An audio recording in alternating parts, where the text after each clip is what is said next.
let's talk Mt. Gox. Were you affected by the whatever hack scam? Yeah, whatever this was. Were you affected? How did this change your mind at all, or were you more like, oh yeah, I told you guys. I mean, a custodial solution is cancer. Yeah, I think both of those things. I was affected, and I had told everybody that watch out for custodial solutions. The thing that really I think bothers me the most is a lot of these Bitcoin maximalists go out there and they just plain lie and claim that I said Mt. Gox was solvent. And I never, ever, ever made any claim as to whether or not Mt. Gox was solvent or not. I never audited their books. All I did is I made a video, and in hindsight, I shouldn't have made the video because it gave people more confidence in Mt. Gox than they should have. But at the time I made the video, nobody was worried about Mt. Gox having people's Bitcoins or not. That was not what this video was about. The video was about dollars. And everybody was concerned about being able to get their dollars out of Mt. Gox. And I saw with my very own eyes in their office that day, Mark Karpeles logged into his online banking account, and I could see that he had more than 100 million US dollars in the account, and had, I don't know, tens of millions of British pounds and maybe some euros there. I forget the exact numbers, but for sure it was more than 100 million US dollars was sitting in the account there.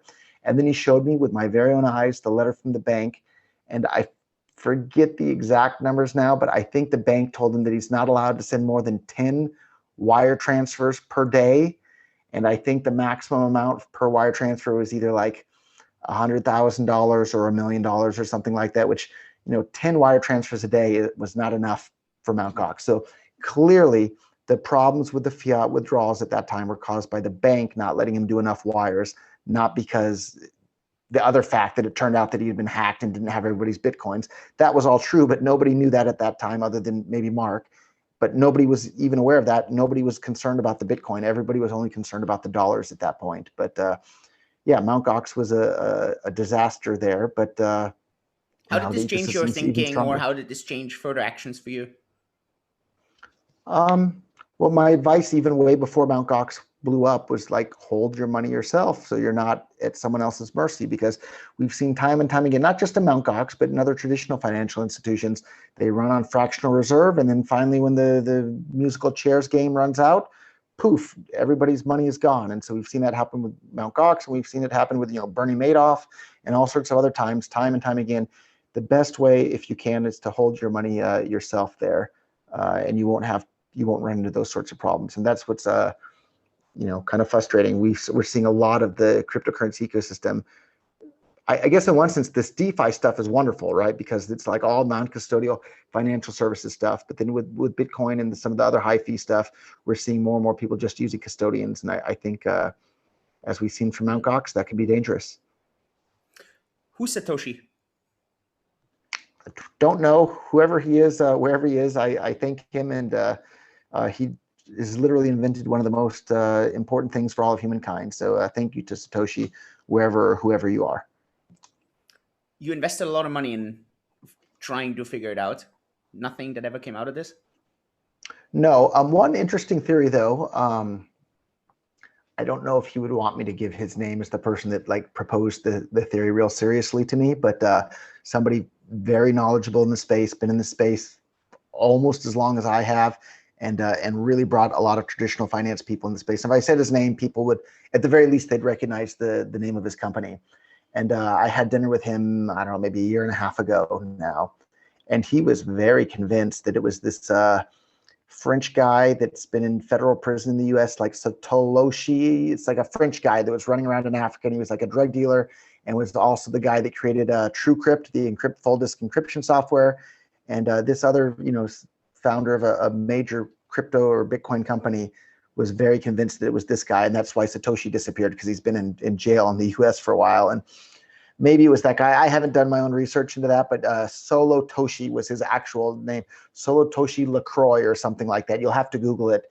And even if he's not Satoshi, it's a really wild, interesting story. But maybe one afternoon when I have more time, I'll read into that even more. And that would certainly wind up being an interesting twist in the plot of who Satoshi is if it turns out to be that guy. Do you think the Satoshi coins will ever move? Ooh, that's an even better question. Maybe they'll move when there's some sort of really strong privacy tool on top of Bitcoin where the next step of those coins can't be moved. So maybe he's just waiting for some sort of, because in the early days of Bitcoin, everybody thought Bitcoin was basically totally anonymous. Like people didn't realize until later that it's actually kind of the opposite of anonymous. It's very, very traceable. So maybe Satoshi's waiting for some very private way to be able to move his coins. And once that technology exists, then maybe he'll start moving them. Are you with Bitcoin Cash doing something there, or Yeah, Bitcoin Cash has a really fantastic thing called Cash Fusion. You can check it out at, and I always forget, it's either .com or .org, but cashfusion dot something. And I think it's .com, but basically it shuffles up your coins with everybody else's. And there's so many different possibilities. The way they get shuffled up is that there's more shuffle combinations than there are atoms in the entire universe. And so if you do that, and then you combine that with like reusable payment codes on Bitcoin Cash, you basically have privacy that's in the same ballpark as a Monero or a Zeno or something like that. And that's really powerful. And we're busy.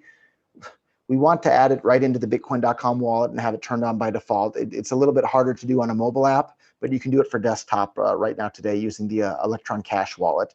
And in fact, I have it running in the background right now while I'm talking to you. It's really neat. And you can see the transactions on the blockchain, and there's dozens of inputs and dozens of outputs, and all the values are different on every side. And it's really, if you look at the underlying math for just how many combinations there are there, it's really impressive.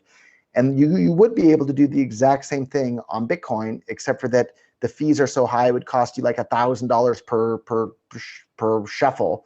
Whereas on Bitcoin Cash, it's less than a penny per shuffle, and people will gladly pay less than a penny for some strong privacy. Sadly, they're not willing to pay $1,000 for it, or maybe that's just plain smart, right? They can use Bitcoin Cash if they want privacy.